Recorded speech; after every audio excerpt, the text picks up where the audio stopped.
Hello, my name is Gwen and I'm 50 years old. As a parent, the only thing you want for your child is for them to grow up to be good and successful human beings.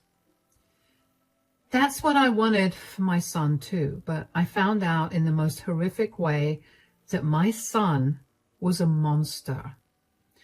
Today, I want to share mine and my daughter-in-law's story with you. Let me tell you a little about myself first. I got married too young to my college boyfriend. On paper, we were perfect for each other. We had the same interests, goals, and ideals. We were meant to be, but of course that wasn't the case. I ended up getting pregnant with my son, Brody, as soon as we graduated, so we decided to get married. The next 5 years of my life can only be described as a nightmare. Every single day, my ex-husband would yell at me for ruining his life with my pregnancy. He drank like a fish every single day, yelled at me for hours, fell asleep, and then woke up and acted like he did nothing the previous day. He could not hold down a job, and I struggled to provide for my son, Brody. I finally reached my breaking point when I found out that my ex-husband had been stealing money from me to fund his alcoholism. I took Brody and everything I had and I left my ex-husband. The divorce process was long and painful because my ex refused to let anything go. He even tried to get full custody of Brody, and I had to fight him tooth and nail for custody. Needless to say, I did my best to raise Brody to be nothing like his father. When my divorce got finalized, I moved to a different state with Brody to start over. I struggled to find a job, but when I did, I worked hard and gradually got promoted to higher positions. Brody and I were very close because we were all we had, so it was no surprise that Brody chose to go to college near home. At college, Brody met my daughter-in-law, Chelsea. They were really cute together, and they seemed head over heels in love with each other. Chelsea was a very sweet girl, and I got along really well with her. She lived in the college dorms because she came from a different state. But every once in a while, she would stay with Brody and me for a few days. When Brody had classes, but Chelsea didn't, the two of us would go out for movies or to grab a coffee, and we'd talk for hours about nothing and everything. She became an important fixture in both Brody's and my life. So I was beyond happy when the two of them told me that they were getting married 3 years after they graduated. By that time, Brody and Chelsea had long moved out. Brody was the only one who was working, and he provided for both of them. At first, I was really concerned that Chelsea wasn't earning, and I even offered to find her a job, but Brody always adamantly turned me down. He would tell me that Chelsea did not want to work and felt bad turning me down, which was why he was doing it for her. I tried to talk to her about it when Brody was not around, but she'd always shut down and brush me off, so eventually I gave up and just let them be. I could only do so much without being intrusive. Brody made more than enough to support the both of them, and as long as they were able to feed and clothe themselves, I figured there was nothing more for me to say.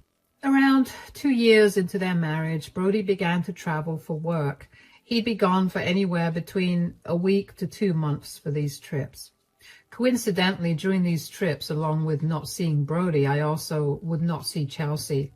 She would always be out or busy or too tired to meet me. I never questioned it, but I did think it was odd. Thinking back, I wish I looked into it a little more so I could have stopped Chelsea's suffering sooner, but it really did not seem too fishy to me at that time.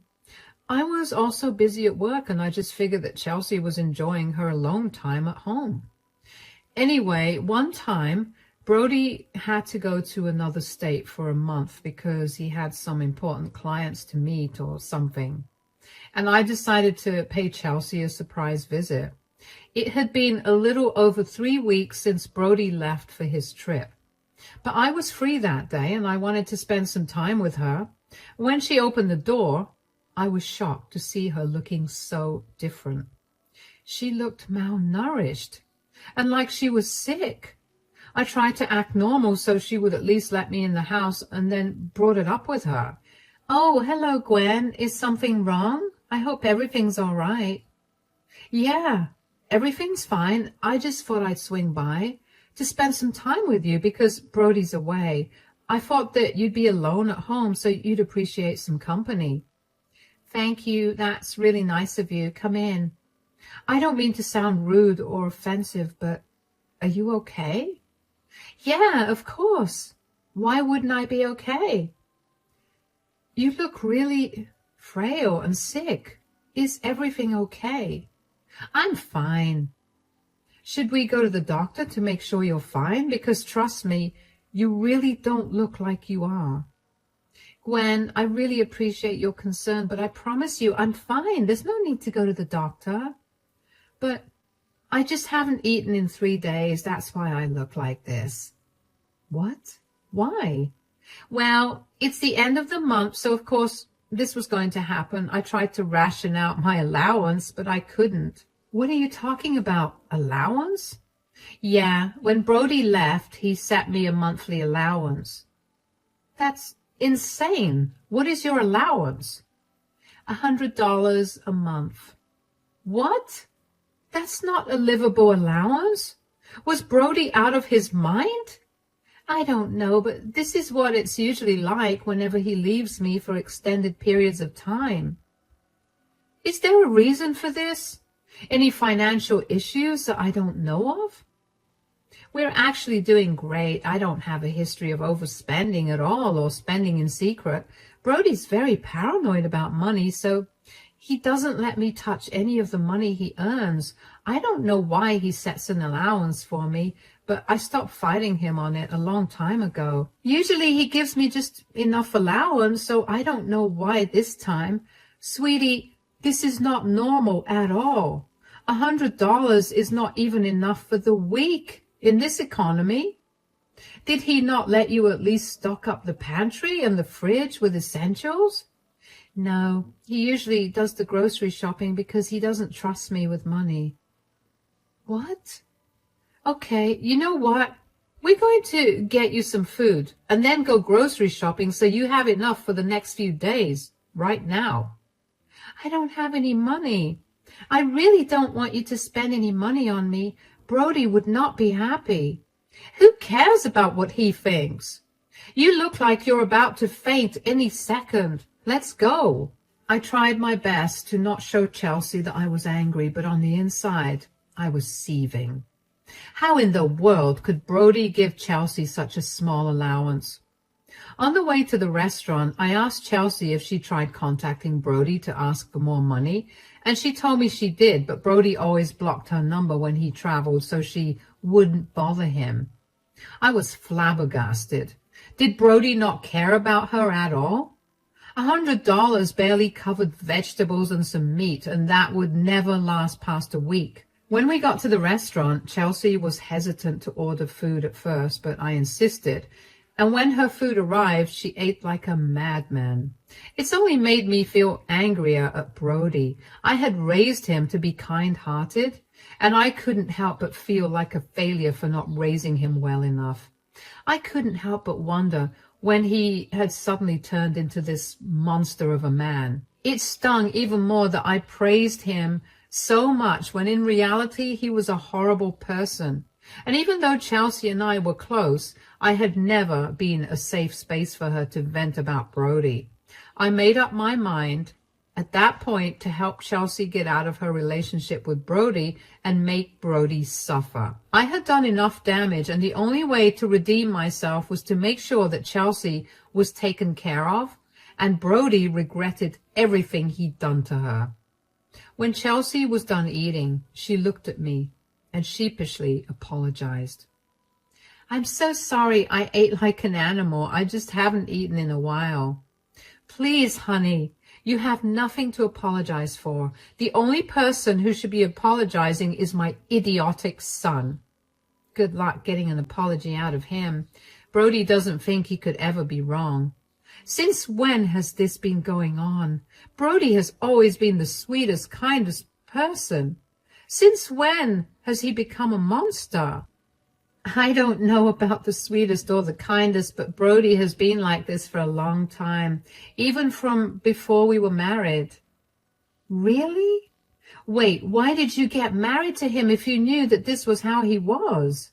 I love him. I don't know. I sort of hoped that he'd change.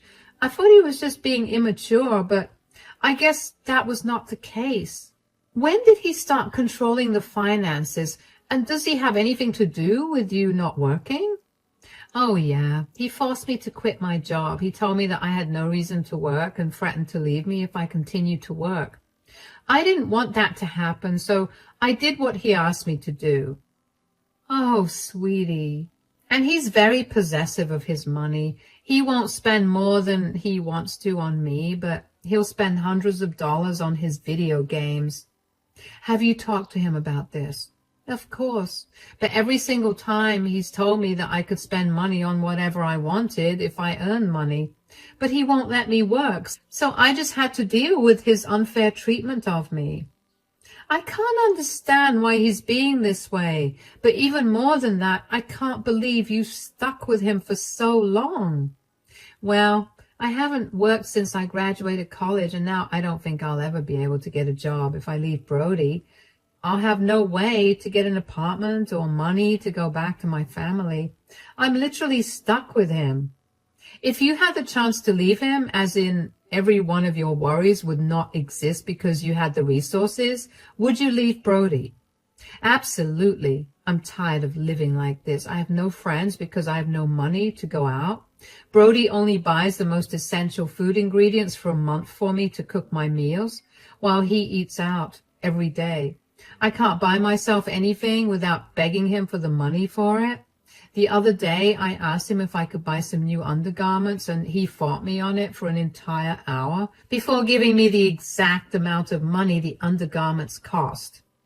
I can't believe this has been going on for so long. Why didn't you tell me anything? I was scared of what Brody would do if he found out that I told you. And you always speak so highly of Brody that I thought that you wouldn't believe me. I'm so sorry that I made you feel that way. If it makes you feel any better, I would have believed you completely if you'd come to me before. Now that I know, I'm going to help you out. What do you mean? I have a lawyer friend, and he specializes in divorces. He's the one who helped me divorce my pathetic husband.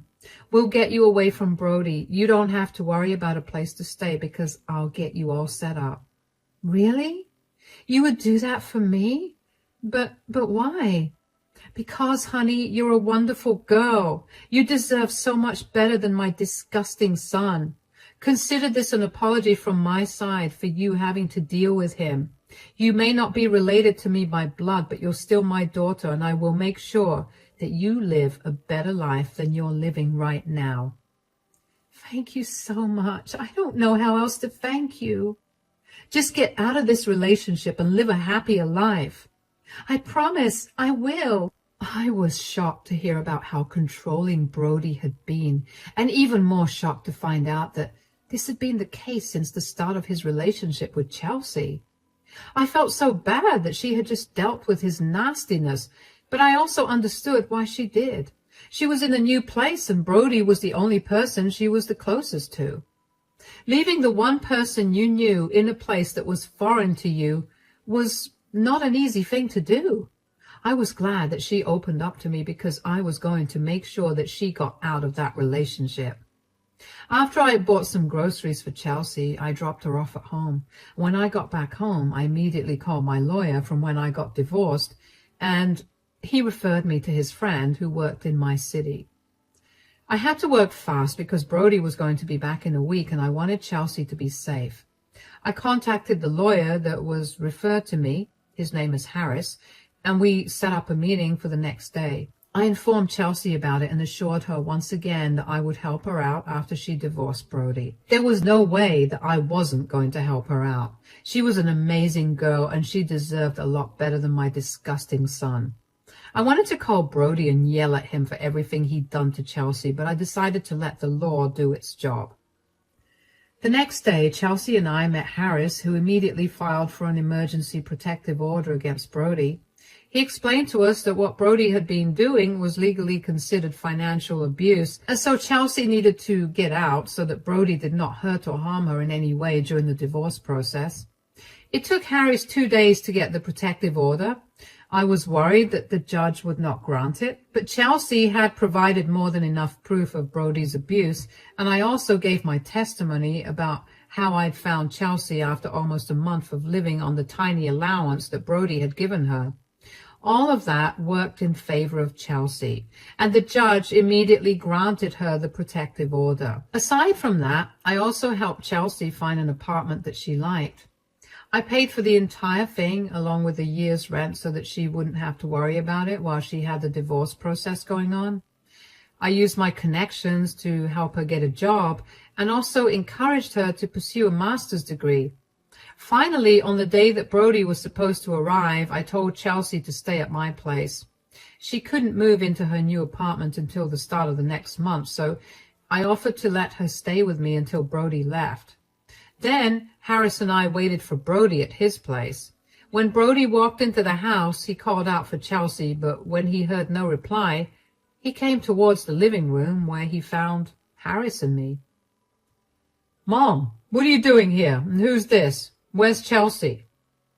"Chelsea is at my place, and this is her lawyer, Harris." "Her lawyer? What's going on? Why does she need a lawyer?" "Because she's getting a divorce from you." "Divorce? Where's she going to go if she divorces me? She has no one to help her out, and she has no money or credit scores."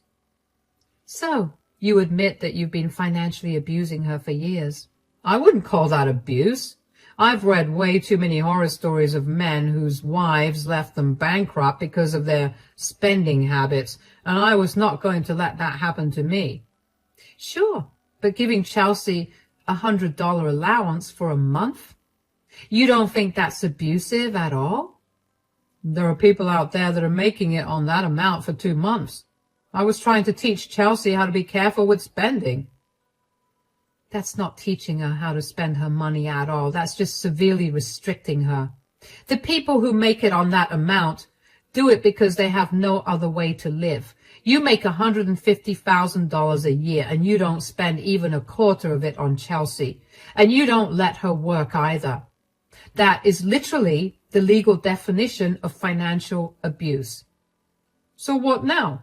Chelsea's going to leave me? Like I said, she has nowhere to go. You're not having any of my money. She just spend it on whatever someone says she should." "Why did you even marry her if this is how you thought of her?" "Because I needed to start a family. I've just been waiting because I needed to fatten up my savings a little more." "When did you become so despicable? And for the record, Gwen has no reason to worry about where she'll go or what job she'll get, because I'm going to help her out with it." "What? You're choosing a stranger over your son?" "She's not a stranger. She has proven to be more of a daughter to me than you have as a son. And she will rise up and live a much better life than you expect." "Please, how's she even going to do that? She's not capable of anything but sitting in the house and looking pretty." "Harris here has something for you." "This is a protection order against you. You have an hour to take all your necessities and move out until your hearing in 30 days. "Move out? This is my house. I own it." "Miss Simmons has shown enough proof of your financial abuse against her, and the judge has approved of a temporary protective order. As such, you will have to leave the house until you are given a date to appear in court within the next 30 days so that the judge can decide if the protective order should be permanent. Whatever issue you may have regarding this, you can take it up in court. Here are the documents stating that. You are not allowed near Miss Simmons until 100 yards, and you are not allowed to contact her in any way. If you wish to speak to her, you can contact me. These are also the divorce papers. Sign them within 30 days or the divorce will be finalized when Miss Simmons goes to court for it." "Mom, how could you do this to me? I'm your son. How could you put your son through this? The real question is, how could you treat Chelsea like that and feel no remorse? Consider this a lesson for you. I'm just teaching you how to be a decent human being. Now grab your things and leave. Don't even try to contact me or ask me for help, because I'm not doing any of that. Brody stared at me dumbfounded, but I told him to hurry and pack his stuff up. Harris and I waited for an hour till Brody was done packing and left only after we saw Brody drive away. I didn't understand why he was so shocked that I could do something against him when he had been actively hurting someone he was supposed to love for years. I was glad that Brody was going to face at least some consequences, but I was worried about whether Chelsea's protective order would be repealed. Brody did try to contest the order, but the judge dismissed it and granted Chelsea a permanent protective order. Brody tried to get me to talk to Chelsea on his behalf many times, but I told him that I would not be doing that. Eventually, I threatened to report him for trying to indirectly contact Chelsea, and he stopped, out of fear. The divorce process was long and really hard on Chelsea, but I stood by her side the entire time. Harris was a great lawyer and fought hard to make sure that Chelsea got justice. In the end, Brody was ordered to pay Chelsea a huge amount in compensation for his abuse, and was also ordered to pay her alimony. I was beyond happy that he was made to pay her back. Not only would Chelsea be free, but she'd also be financially secure.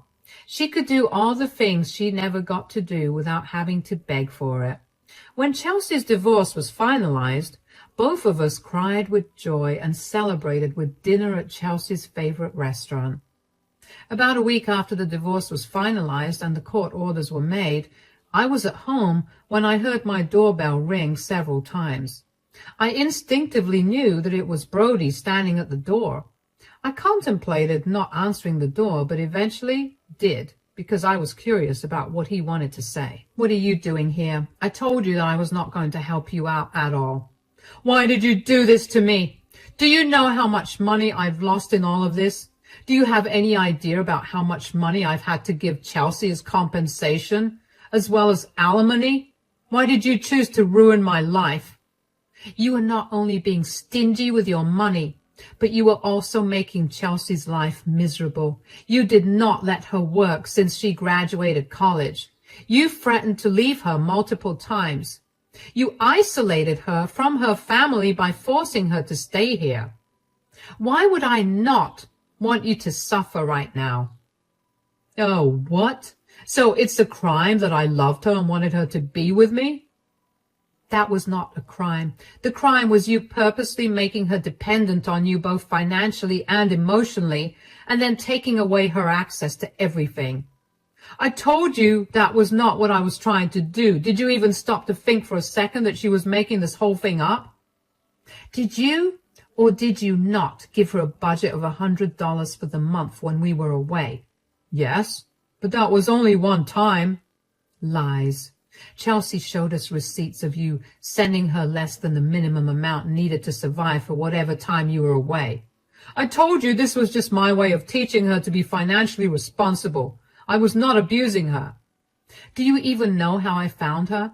When I met her while you were away, she looked like she was entirely just skin and bones. She looked ghostly white, like she was going to faint any second. Do you know why?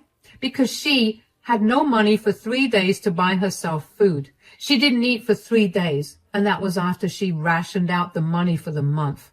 You didn't stock up on groceries for her either. She barely ate the entire month and starved for 3 days, all because of you. If she told me you blocked her number. She tried calling you but couldn't get through to you. If I hadn't gone to see her, I don't even want to think about what her state would have been. Don't even try to tell me that you weren't abusing her. You can be in denial for as long as you want, but that will not change the truth." "Whatever. I was right to not give her money anyway. Look at how much she cost me. If I hadn't saved up all these years, I'd be destitute right now." "You are no longer my son. I do not want to see or hear from you ever again. I raised you better than this, and I will not accept any apology you send me. Get out of my face and leave me and Chelsea alone. I slammed the door shut in Brody's face after that. As a mother, that hurt to do, but as a woman, it felt really empowering. I couldn't even begin to describe the amount of disgust I felt when I looked at his face. I couldn't believe that the son I raised turned into an abusive monster. So as a mother, this was my way of correcting that. I was not going to be associated with a man like Brody. God knows how much I struggled to get away from his father, and I was not going to let something like that happen to Chelsea. Chelsea is doing well now. She finally has the freedom to do whatever she wants, and she seems healthier too. I make sure to go over to her place every week with a cooked meal because I'm still paranoid that she isn't eating. Chelsea did struggle a lot initially when she left Brody, and I was worried that she was still struggling, but she wasn't showing me. Thankfully, that isn't the case. She's thriving at her new job, and she's even made new friends. Every week when I see her, she's glowing with happiness, and it makes my heart swell to see her that way. We've become a lot closer now, and she really has become like a daughter to me. She'll finally be traveling to see her family and friends from her hometown this weekend, and she'll be starting her master's degree this fall. I'm happy that she's getting back on her feet. As for Brody, I've been getting updates on him through some relatives. Brody spiraled after Chelsea left. He didn't know what to do with himself since she wasn't there for him to unload his frustrations on. He began to take his frustrations out on his co-workers. He became snappy and rude, which led to a lot of complaints to HR about him, and he got fired from his job. I know he lost his job because he tried to get his alimony payments to Chelsea terminated, or at the very least reduced, but the court denied it because he was capable of finding a job of the same capacity. Brody won't stop complaining to everyone he meets about how his ex-wife and mother were horrible people, and that they ruined his life and kept degrading us because we were women. A lot of our relatives have distanced themselves from him because they did not feel comfortable listening to him speak so disgustingly of me. When I had been in the right to help Chelsea get away from him, Brody is now completely alone and with no job. Given today's job scene, it'll be a while till he gets another job, but knowing that Chelsea will still be getting money out of him makes me incredibly happy. Today is the 1-year anniversary of Chelsea finally leaving Brody, so I thought I'd share this story with you. It's been hard for me to accept the fact that I have no son anymore, but knowing that I did the right thing, not only for me, but also for Chelsea, makes me feel a lot better about that. I just hope that Brody takes some time to self-reflect and learn from this, but I highly doubt that will happen. Whether Brody changes or not, it wouldn't matter to me. I'm happy with myself, and I found a daughter through this whole thing, and nothing matters anymore. Thanks for listening to my story.